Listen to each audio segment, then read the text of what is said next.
So, it's been a month since this beast came out in the UK. And between you and me, I have sunk a lot of hours into this thing. Playing games old and new on this PS5 with a disc drive that I bought for myself. And since the last 30 days have gone by so quick compared to the last few months of waiting for this thing to come out, that new gadget shine has worn off. What truly makes this great and the problems with it are now laid bare for all of us to see. Meaning that I can help you answer the ultimate question: is it any good?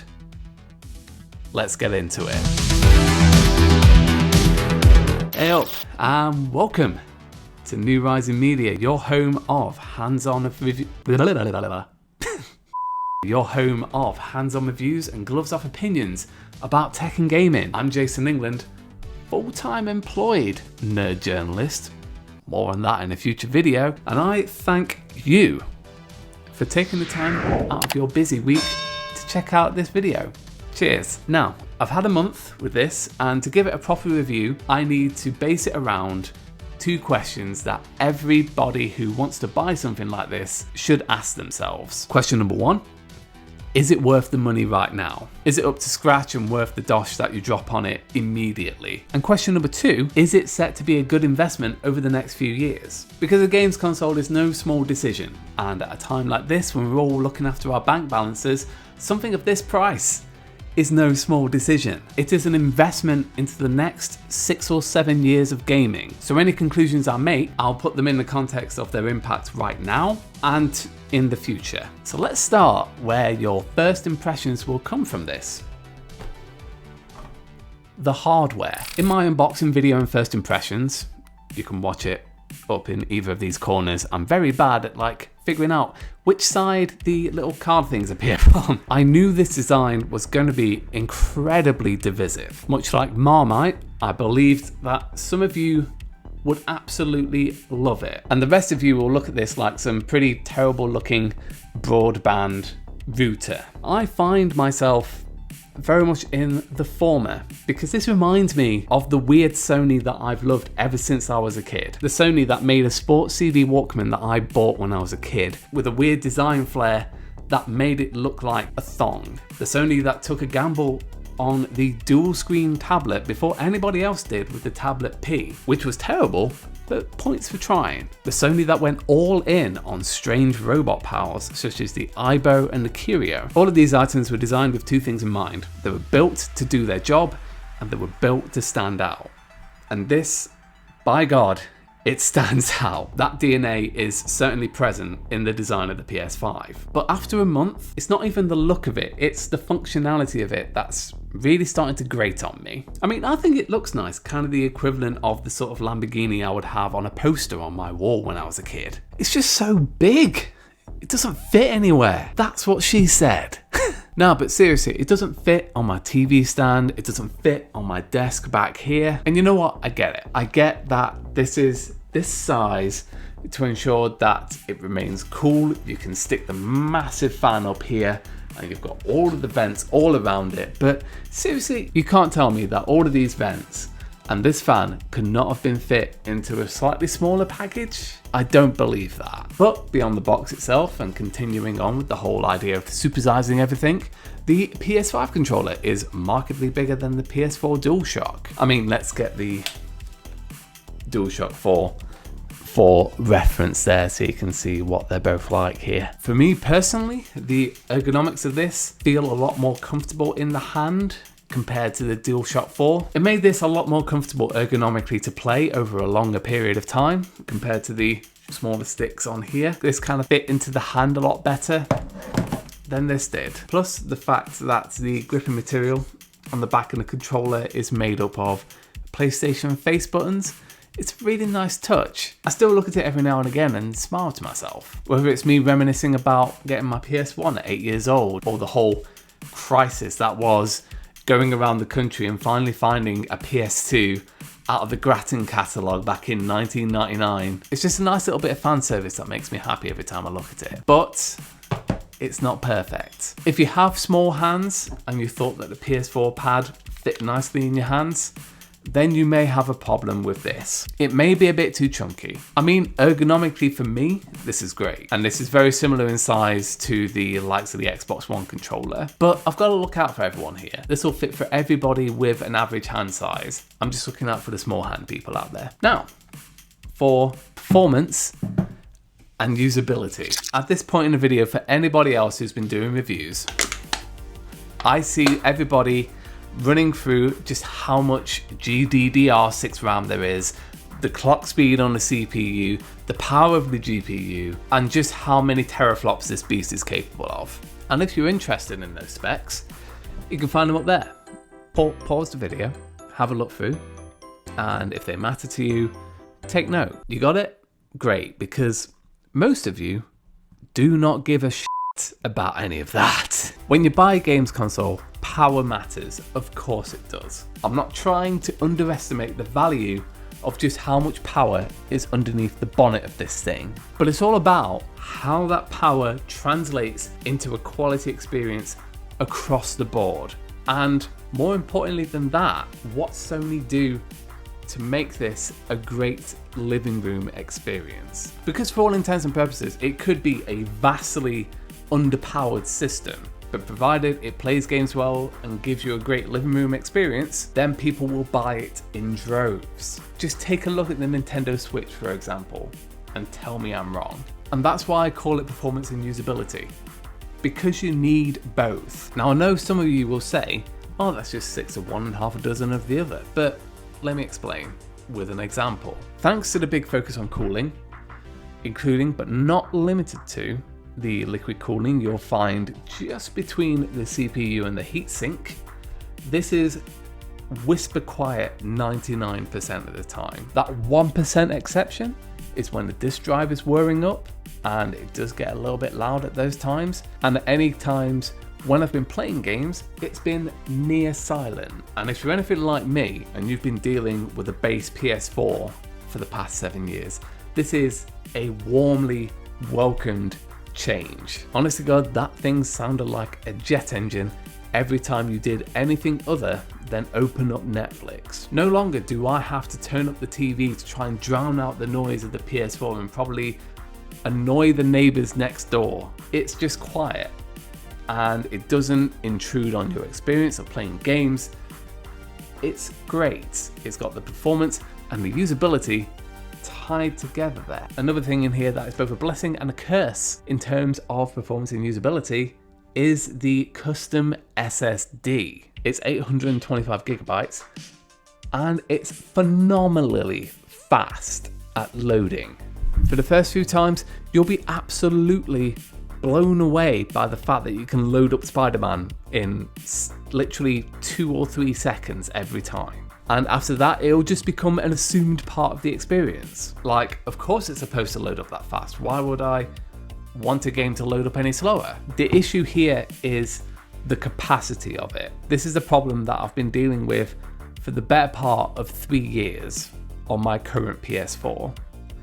And to say that I've already ran into it within a week on this thing, it just sucks. You're back into the whole picking what games to have in your library, and if you out of nowhere think, I want to play this instead, having to delete something else and reinstall the game, and then that's a whole hour-long process of transitioning stuff over, it becomes a pain in the arse. Obviously, I can't say that without acknowledging that there will be a fix for this, courtesy of the custom NVMe SSD slot in the side of this machine, which will be able to make it fixable at a price. You can already see the drastic costs of any NVMe storage that fits the insanely fast specifications for the PS5. So many of us who are a bit light in the pocket at the moment will still have to continue being a bit choosy in terms of what games go on this system. So I fully expect Sony at some point to come up with a 2 terabyte version of this. Just you wait, it'll happen. Let's turn it on and let's judge this on the 2 most important aspects: the games and the user interface. What you play and how you use it. And to sum it up, before I dive too far into the weeds, the games are a joy to play. but there are some kinks to work out on the user interface. Right now, the UI is a slightly twinklier, more user-friendly version of the PS4 UI, albeit with a couple of things switched around. I'll be honest, the fact that I had to now press and hold the PlayStation button to go back to the home screen and just press it to go to the overlay menu, compared to the PS4, where it was the other way around, flipped me out for the better part of 3 weeks. But when you think about it, it makes sense. I won't go into anything too granularly here. You can see that in my hands-on with the PS4 video from a few weeks ago. But I will highlight one key thing that I love and one thing that could do with some improvement. First, I adore the game preset settings. It provides you with a one-stop shop with everything that you will need to make every experience you have on the PS5 exactly as you want it to be. I mean, think about the settings menus on all of the games that you've played in the past. They're all drastically different, to the point that you can easily get lost within like 3 to 4 levels of menu systems without any real clarity that you've changed the bits that you need to change. So to combat this, Sony has put all of the key settings that you would want to worry about, such as difficulty, whether you invert your joysticks or not, what kind of graphics mode you want, whether it's performance or resolution, into the system level settings that you can go into and alter so that each game you play follows those settings in the future. And to me, that's a small but brilliant detail, because you don't want to be mucking about with settings, you just want to get into the game, and this does that really well. Now for my main gripe, which surprisingly to me is the card system. From the perspective of a Kindle reader, I love the idea of having like a time left until the end of this particular part of the game, because you want to fit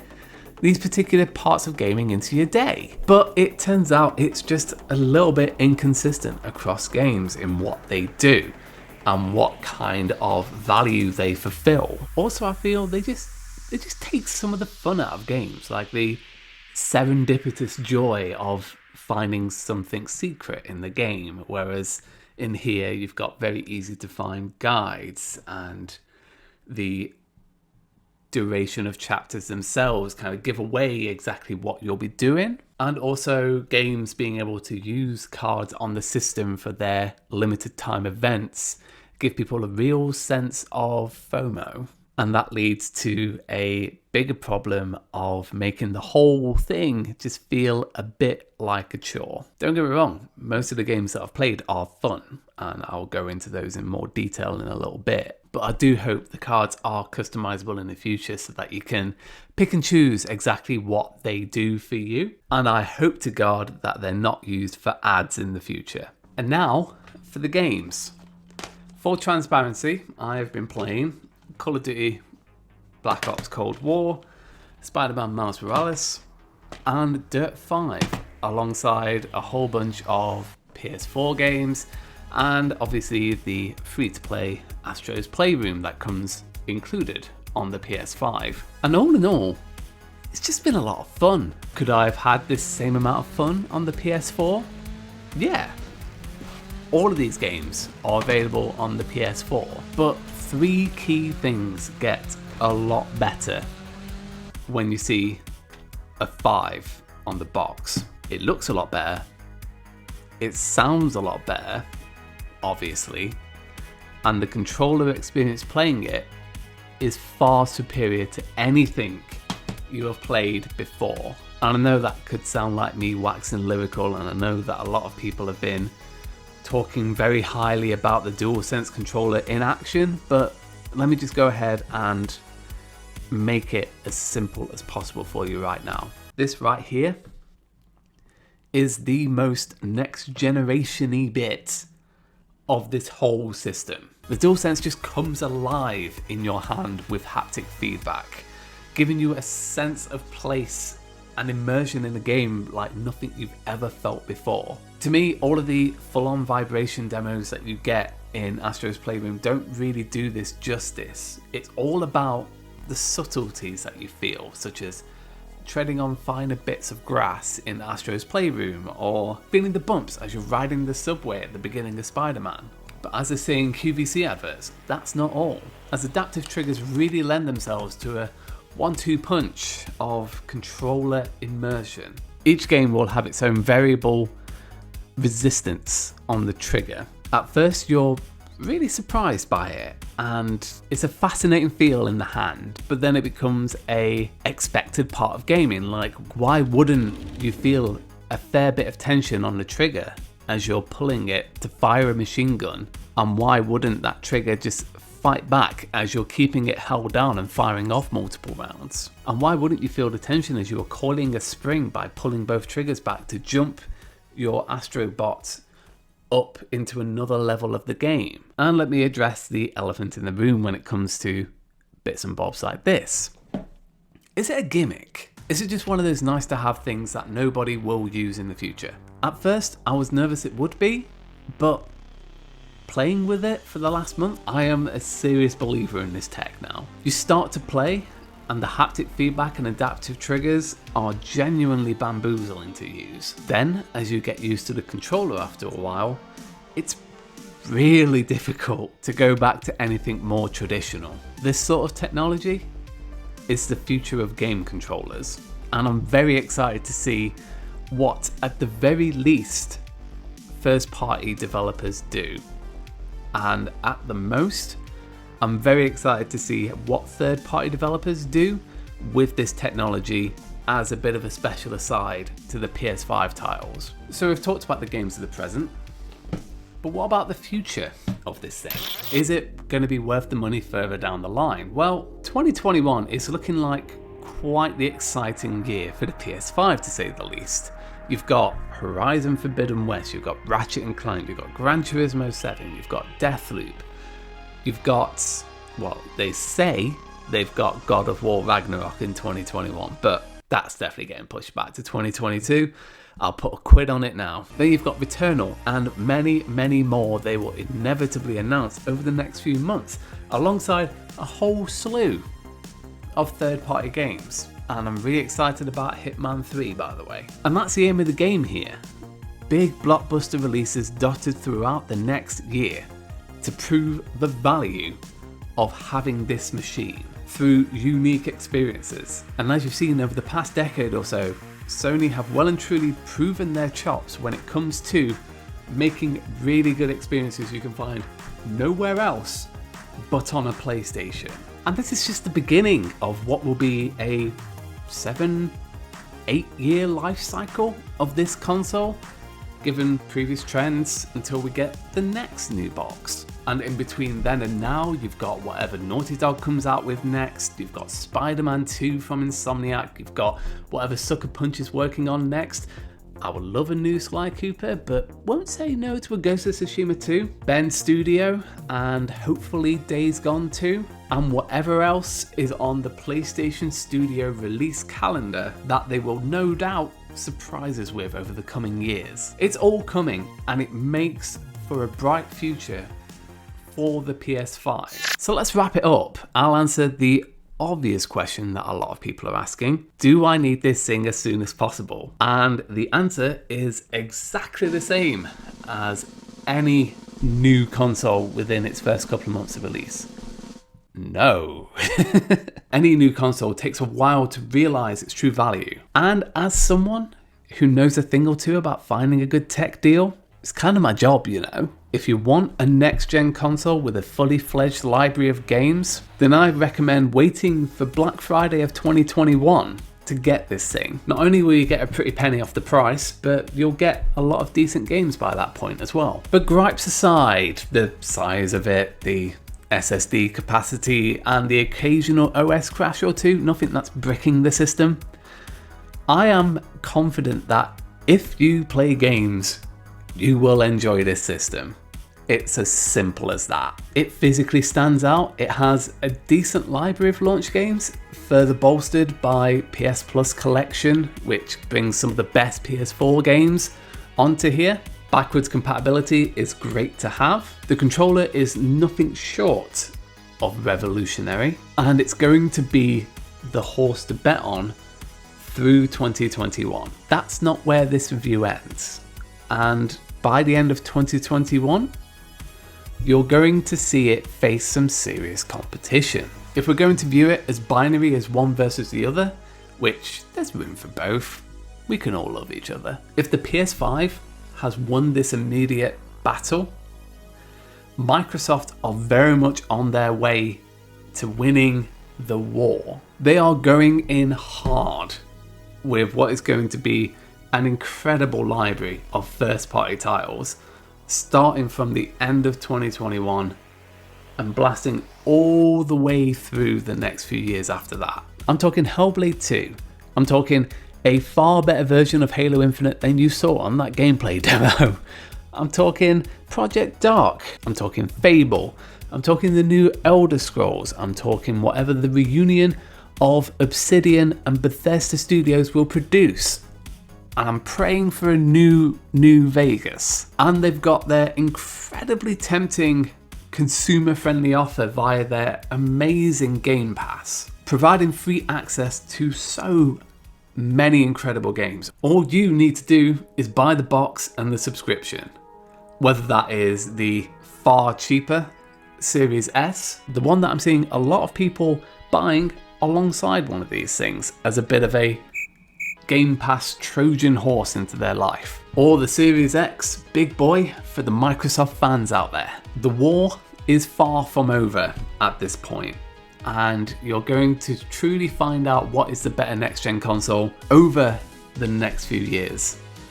It's not as easy as which one is more powerful or which one has better games. This is a war of ideologies. Sony is sticking to what has done well for them in the past, and I'm sure it will do well for them again in the future. Giving you a box, making ruddy good games for it, and launching them throughout the years. Whereas Xbox are looking to do something different and all the more consumer friendly by offering a subscription service and making all of their games as accessible as possible at as many price points as you could possibly want to get into it. Which will win? That is up to them to nail the execution, and it's up to us to vote with our money. But all I can say at the moment is you can't go far wrong with a PS5. It is a great console. You will have a lot of fun with it. All right, ladies and gentlemen, that is gonna do it for this video. What do you think? Are you gonna get a PS5? Are you gonna go for an Xbox? Are you just waiting until everything's got a lot cheaper and staying with current gen because you get all the games on there anyway? Except for Cyberpunk. Absolutely do not play Cyberpunk on current gen consoles. Go ahead and let me know in the comments. And as always, likes if you enjoyed the video, subs if you loved it. Have a very Merry Christmas, and I'll see you in the next one. Take care.